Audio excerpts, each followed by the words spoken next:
something that I say along the way will touch you. I know it.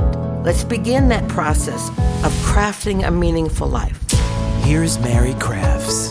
Hi, and welcome back to Crafting a Meaningful Life. You know that great podcast that I gave by myself last week? I really liked it. Can I just say, I hope you listened in. Because what I talked about was that when you know that you can make a difference, you can't look away. You know you can change things, and you can't look away.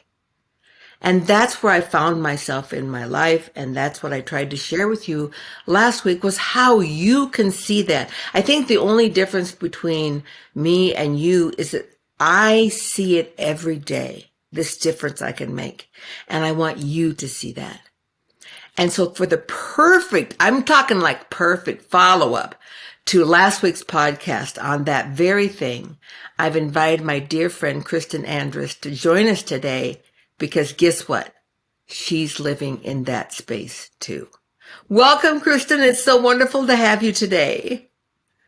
Thank you so much. I admire you. I love you. I'm grateful for you in my life and the example you are. So thrilled to be here. All right. So let's just say you said something to me the other day that I thought was so profound. And then I was like, dang, she's got to be on my podcast and talk about this.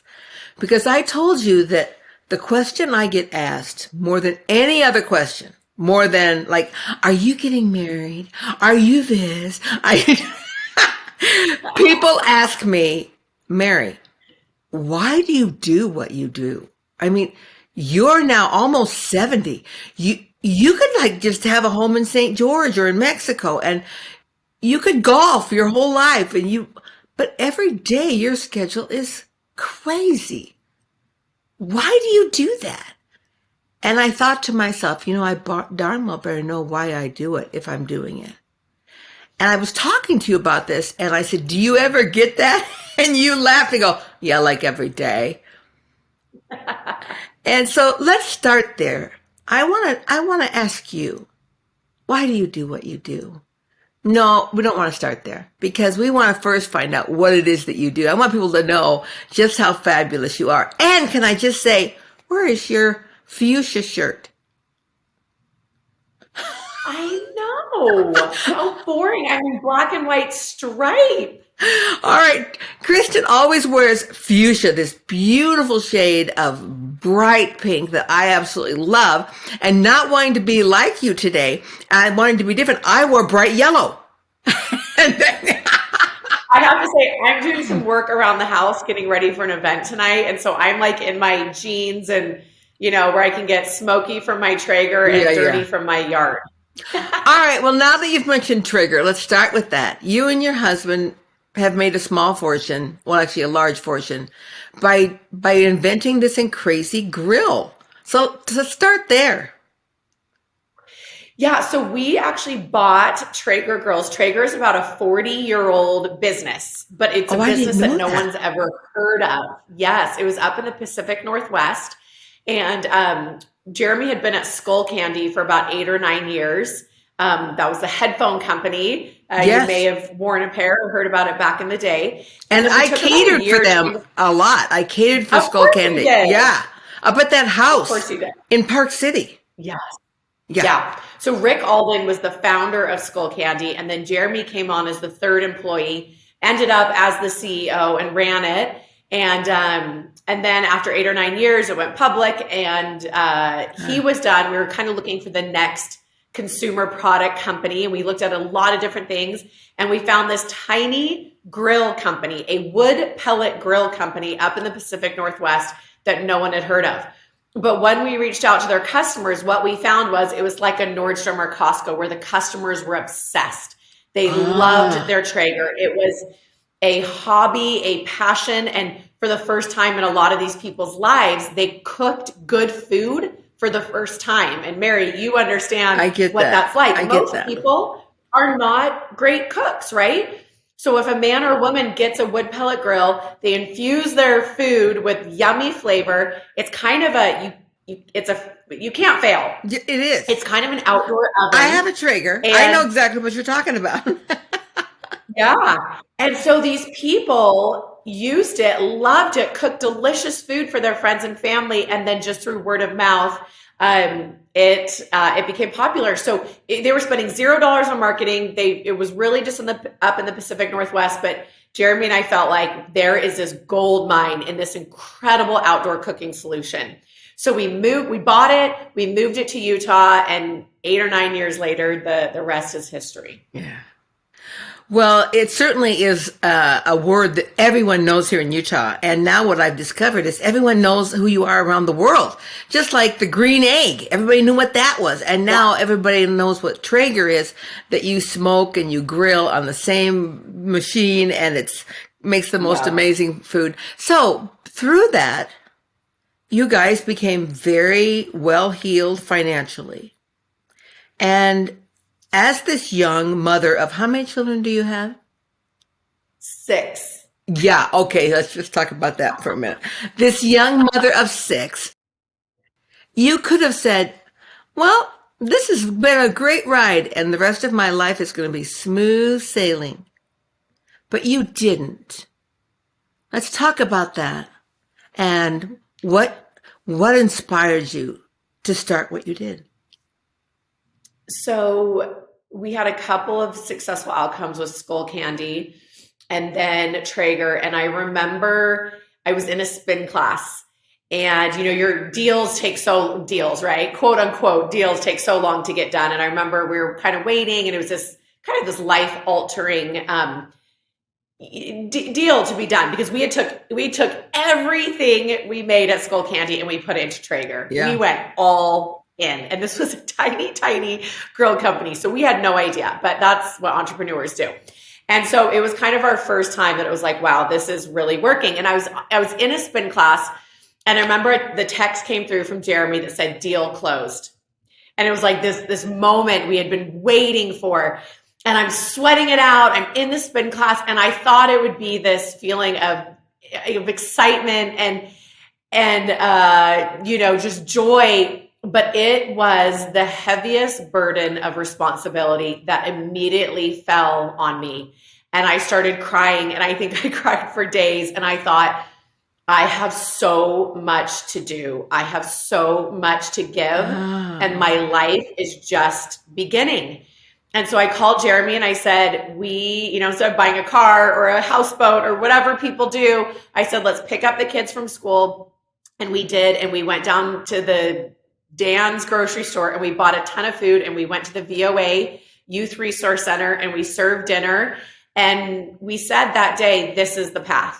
This is what we do. You're going to make money, and I'm going to give it away. And not only that, I'm going to sit on the floor. I'm going to sit in people's stories. I'm going to fill gaps. I'm going to do whatever I can to ensure that those that don't have a seat at the table have a voice. I mean, all of these things just went through my veins, and it really became our family culture, right? So it's not just what we do, but it's who we are on a daily and a weekly basis. It's just part of who the Andrus family is, and we haven't stopped. One of the things I really like about that story, and it was a piece I was going to ask you about that I didn't know, because here are these children who are children of very successful entrepreneurial parents. I raised 3 of them. I know what that's like. They sometimes just look at you like, seriously, can't you just be normal and sit still? But here are 6 children. And when you made the decision of what was next for you, it wasn't you telling them. It was you wrapped in an experience with them feeling into it, and then be able to say, we're stepping together. How do your children see this life you're living? I think it's just become very ordinary now, and they often forget, like, hey, Mom, other people don't have, families that they mentor and go down to the apartments in South Salt Lake, and other families don't do this. And it's kind of all they know now. We started from, this was many, many years ago. And so we started from a really early age. But what's been really neat, for instance, we just worked on the Utah Period Project, which we're trying to eradicate period poverty. And we got, through legislation, we got free period products in all Utah schools. This affects my kids. Yeah. My kids showed up to the rallies. They packed the vans.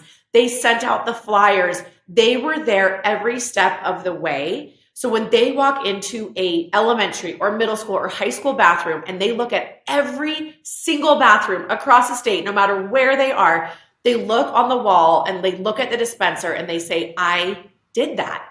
Yeah. I was a part of that. Yes, it was my mom and her friends, but I worked, I sacrificed. Not only that, my mom sacrificed time with us, time with our family.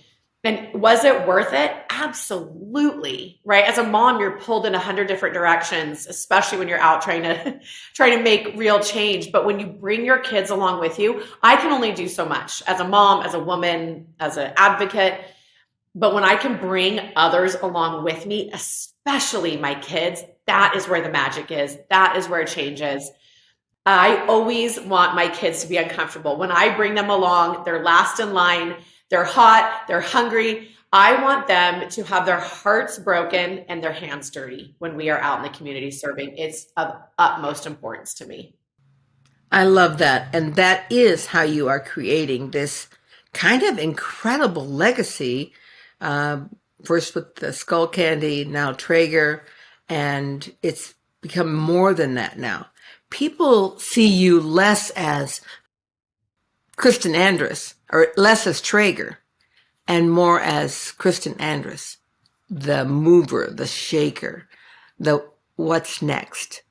This period project that you took on, even me, I was certainly involved in the period projects in Africa where we were providing those kind of products for children in Africa, so that they didn't have to buy them in sex trade in a tent somewhere, and I will give you this, and if you have sex with me, kind of thing.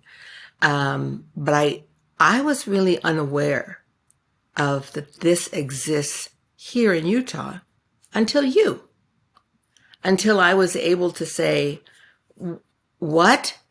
You mean people in Utah don't have access to feminine products? And the number 1 in 4 don't have access. I mean, it's some sort of a crazy number like that. So I just really got on your bandwagon. And when that day at the Capitol, when the governor signed your document into law, I mean, I felt like I had been working on this for years, not just you and Emily and your team. It was just this coming together as women and going to support women and girls. There's so many things, Kristen, that we've kept in the closet for so long. So many things that we have refused to talk about with women and girls. And this is one of them. And you brought it out in the light. Yeah, it was a silent need. And I'll tell you, I had no idea it was happening. Like you said, we knew it was happening in Africa and in India. But when I was on the back of a pickup truck at Hillcrest Middle School, and I was actually on a Traeger truck, and I was bringing frozen turkeys off of the truck, trying to help these kids with weekend food kits and Thanksgiving meals. And Courtney Nolan, the social worker, kind of whispered to me under her breath and said, "This is great. We need Thanksgiving dinner and we need canned goods and coats. But what I really need, Kristen, are pads and tampons for my girls." And it changed my life. Just that social worker being brave to talk about this silent need and saying my teachers cannot afford to keep supplying them pads and tampons. And I said, really? Wait, is this really a thing? And then I reached out to the food bank, and you've come to some of my events, and I said, hey, what are you guys doing with period products? And after taking a survey and saying, we don't know, we'll find out, let me get back to you, they came back to me and said, this is the biggest response we've ever had in the history of the Utah Food Bank for any product we have ever tried to place. We need this now. And you have supported that. And we're now, we've given away over 3 million period products to the food bank, which is needed if these women are coming. Do you remember that?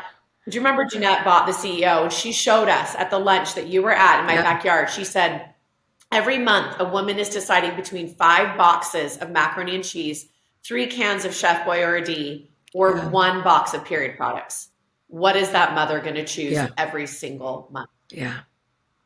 And that idea of just using, when my mother, she was born in 1915, and she talked about having to use rags and then washing them at night, and then rags and washing them at night.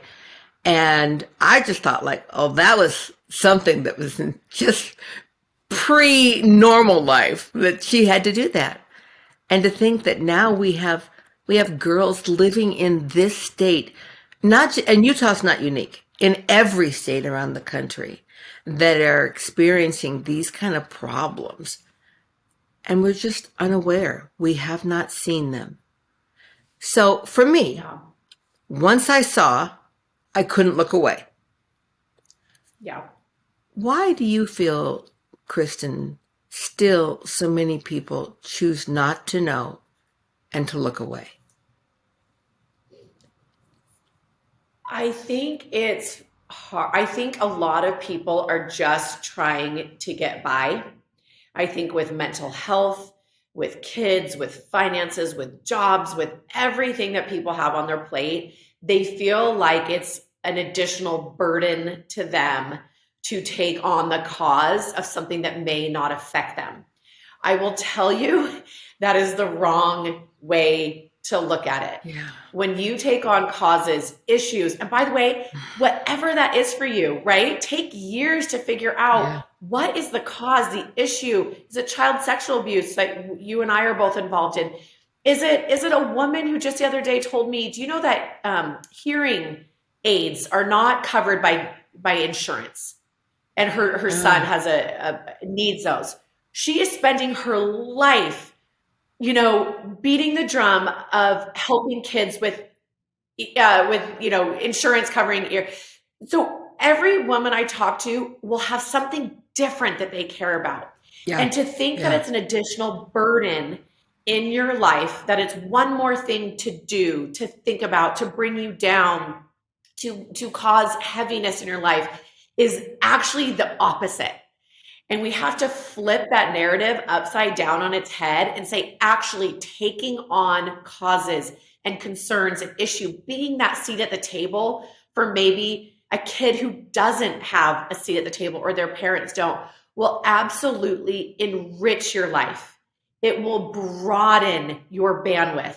It will introduce more character building, more strength, more resilience, more, I would say, power from on high, that you will have added capacity in your life if you are able to take on and care about, advocate for, even lean in the slightest amount, volunteer for an issue or a cause for a human or an animal or whatever it is that you care about. And have it be personal. I always say, if someone said, Kristen, you need to go save the whales in the ocean and the turtles, it would not resonate with me. I'm just not an animal person. But I find causes and things that I care about, I draw attention to them, I highlight them. And by the way, I don't know what the heck I'm doing. I am making it up every single day. I have a ton of fun with it. I make mistakes, I come back, I try again, I pivot, but I'm showing up. I'm showing up, and it does not add burden and hardship and another layer to my life. It only broadens, it expands me as a human, as a mother, as a sister, as a wife, and it makes my life so rich. And I'm absolutely blessed because of it. Don't you just think about how different your life would be if you had not stepped into a cause? Now, not particularly this cause, any cause. I think about my network, the number of people that I know, the things that I attend, the things that I'm asked to support and step into myself. My life would be completely different if I had just stayed like a little island by myself. And this idea that that's not my problem, I'm just trying to survive on my own. I get that. I get that you're trying to survive on your own. But that's not how it was meant to be. That your burdens, like you said, are lightened, are so much easier when you've been out lifting someone else's. I remember when I first started into the world of philanthropy. I mean, I did a lot of service my entire life, but really stepped in and said, put me to work was at the United Way when I was 50.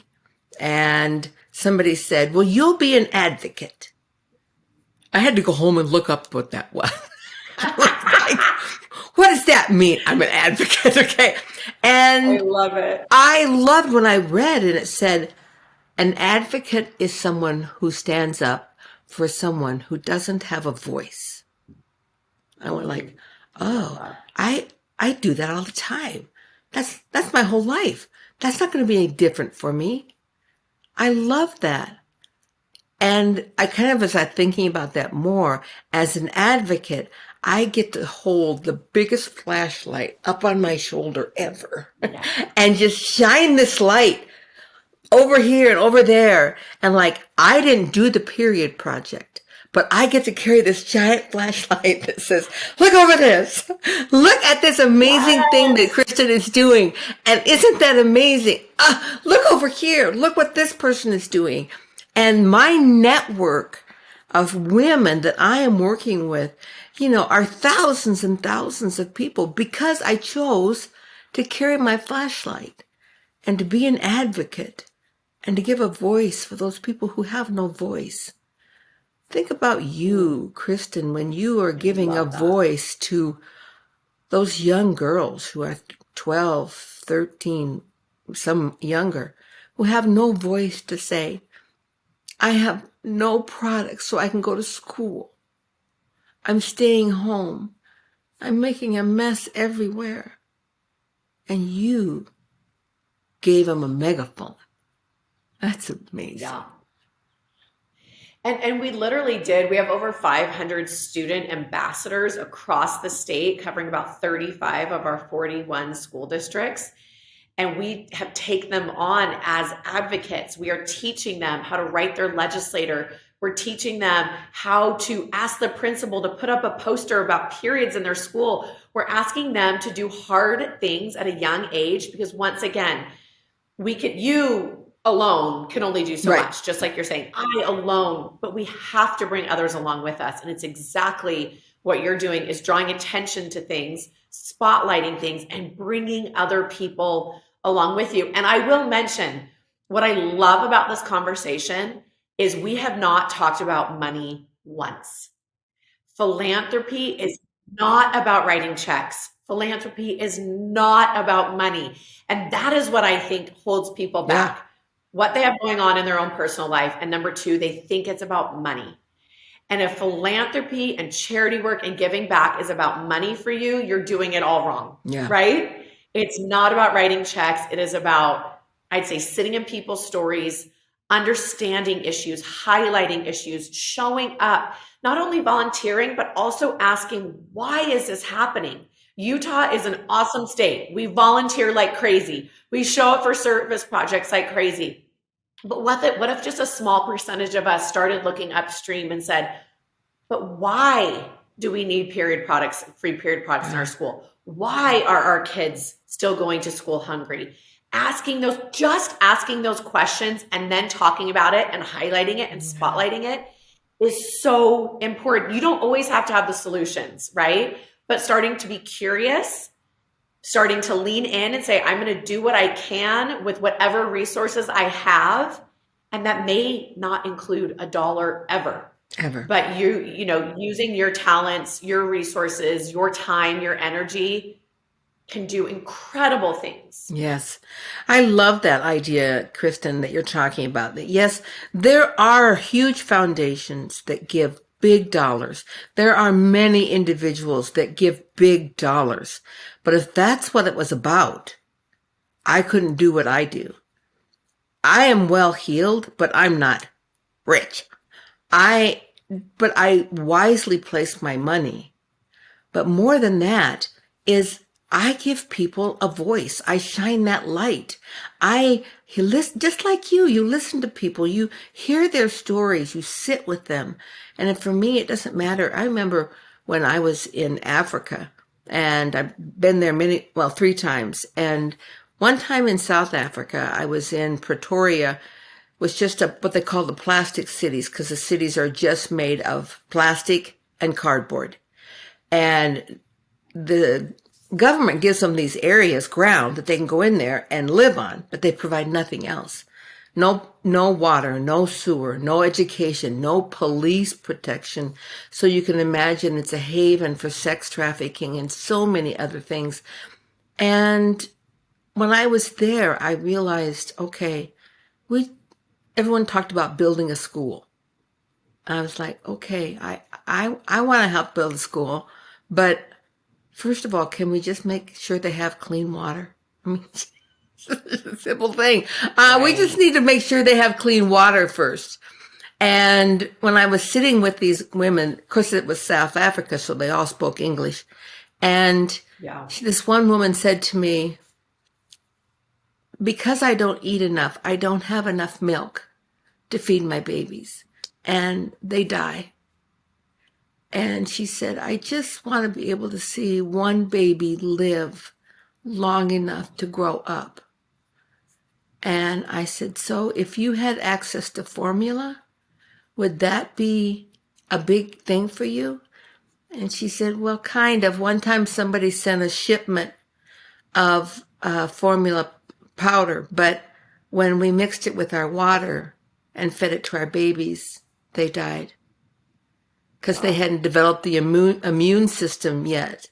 And she said, so that's why we feed them out of our breast, because then the water is filtered and they live. But I don't have enough. And I'm like, okay, so you need liquid formula. Yeah. Okay. And I came back home. I gave $500, a small amount. Other people gave 10. Someone gave 1,000. One person sent me $5 a month for a year. And we bought a shipment of liquid formula, sent it back to her because I made a promise to her that I wouldn't forget her. It's small little things. It's not big. I sat in Africa, but there are, just like you, there are huge places where we can sit with local people locally and just hear their stories. I think you do want it to break your heart a little bit, because then it propels you to keep going, to move forward. And I love your story so much because you didn't come in and say, no, you need a school and we're here to build a school.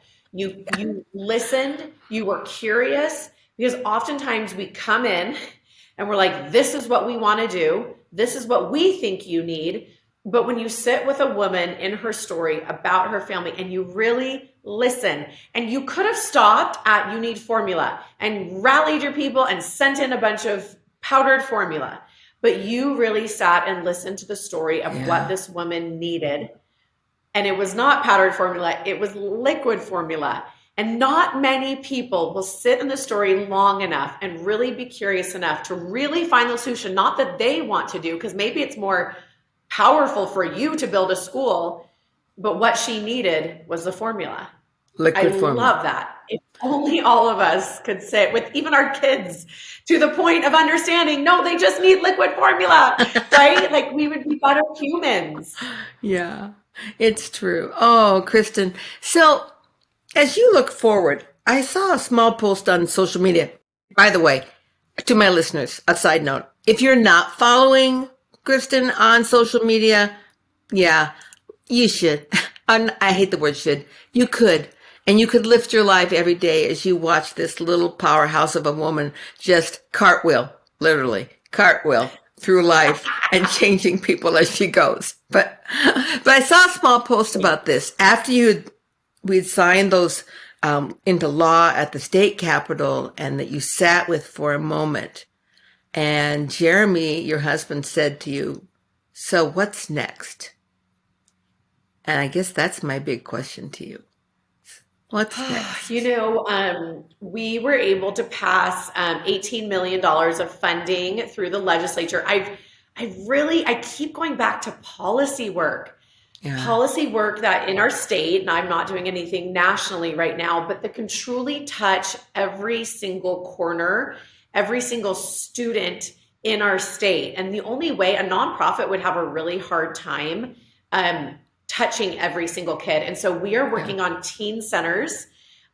We are rethinking, right? I'm in this big Adam grant, rethink the way we do everything, period products, the way that we work with teens and mental health. And so we were able to pass a huge appropriation with total buy-in from the legislature in putting in teen centers, which are place-based solutions in high schools for kids who do not have just basic physiological needs met. So these places will be retrofitting existing space in a school. So we're not building a new building, but it will have showers and laundry, food, and mental health resources.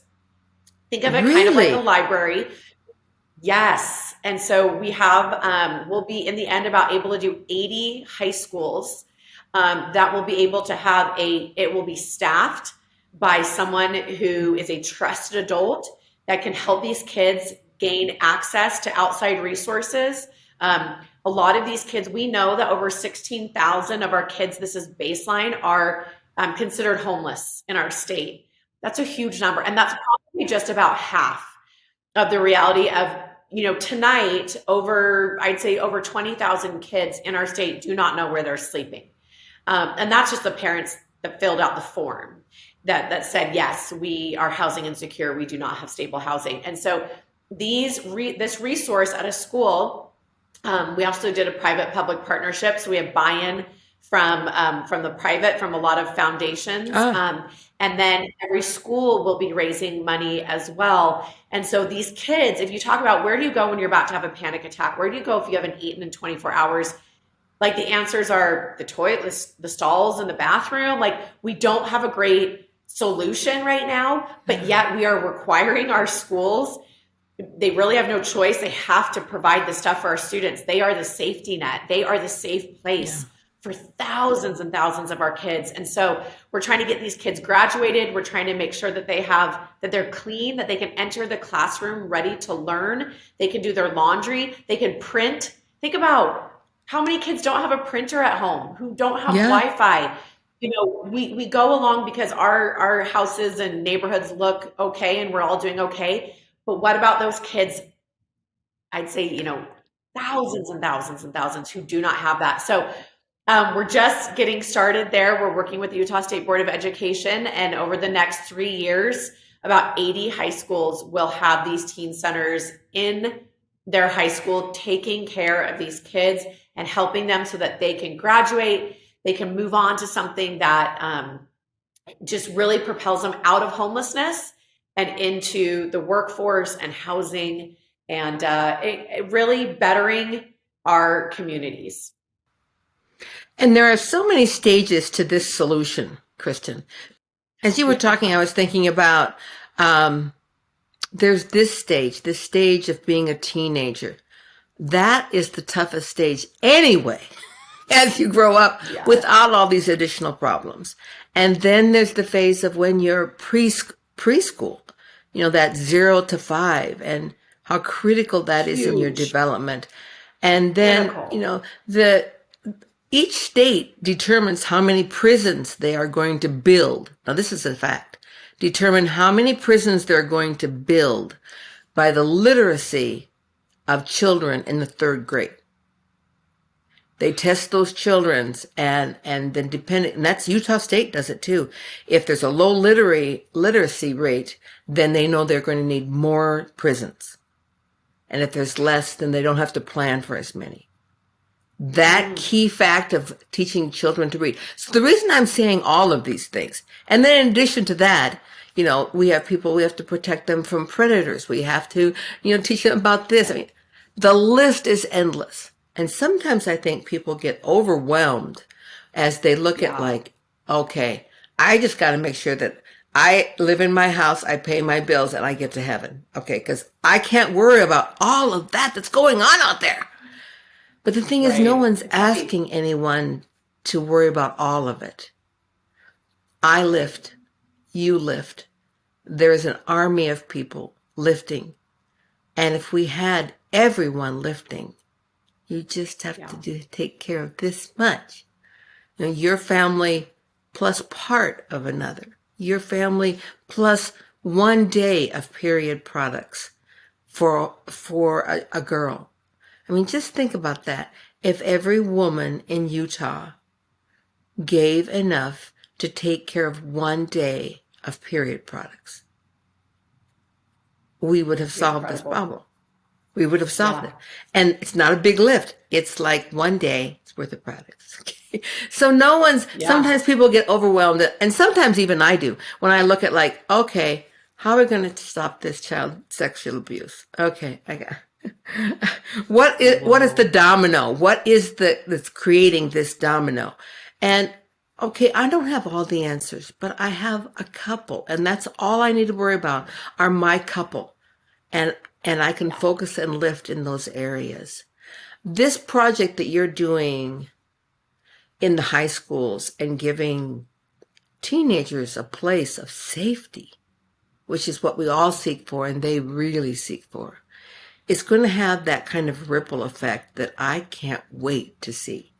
It's the stone in the pond, but the ripple effect, I see this going to the oceans and big waves of things. You're transforming the future leaders of our community. Last night I watched on CNN a documentary about San Francisco and that it is becoming a failed city. It's not. I'm from there. Okay. It's not going to exist anymore as a city. It is hard to imagine an icon like San Francisco. When I was little, when I was growing up, when I was in college, we all just wanted to take a vacation. All girls, go to San Francisco. Go to the wharf, ride the trolley cars. And so now, if we take that problem with teenagers here in this area, we're not going to allow that tidal wave to come in. It's more of a stream that we can manage. I would rather deal with this problem than that problem. Bless those people who are there dealing with it. But you're providing a solution, a way for us to take a look at how can we save and give a safe place to these teenagers so they don't become our homeless tomorrow. Yeah. Exactly. Yep. Looking upstream, also changing the way that high schools look in Utah. This will be something that every high school will have. And we're going to need, and just looking at mental health, our local high school had a suicide over the weekend, and they're actually in the midst of building a teen center right now. And one of the women advocates there, one of the moms said, what if we had a teen center already? What if this, basketball player had a place, this boy had a place to turn to? He had nowhere to go.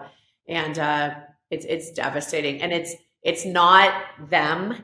And it's not over there, it's here. It's in our neighborhoods, it's in our communities. And my thing is, if not me, who? Yeah. If not me to do this stuff, talk about this, and if not now, when? That's what I ask myself every day. And the answer is always me, and it's always now. So if all of us ask ourselves, I think we can make that change. One of the things that I've been thinking about as you've been talking, Kristen, is that you brought it into the light. And ask people and young adults, both male and female, to be able to talk about periods. That women have a normal, every month, this thing that happens to our body that we slough off blood that is not needed, and then we start the process over again. And prior to that, I'm not sure everyone was comfortable in talking about that, particularly teenage boys. I mean, they're like, yeah, whatever, When I was in high school, if someone got a spot on their dress, we just laughed at them. And I had spots on my dresses twice. And I still remember it to this day. So you Right. shined a light and said, it's okay. So my question is, in regards to these spaces you're creating in high schools now, how are you going to overcome the stigma of, well, I showered here at school this morning. I did my laundry this morning. How are you going to bridge the gap between people saying, oh, I don't want to talk with them, they shower here, and seeing each other as one? And how can I help?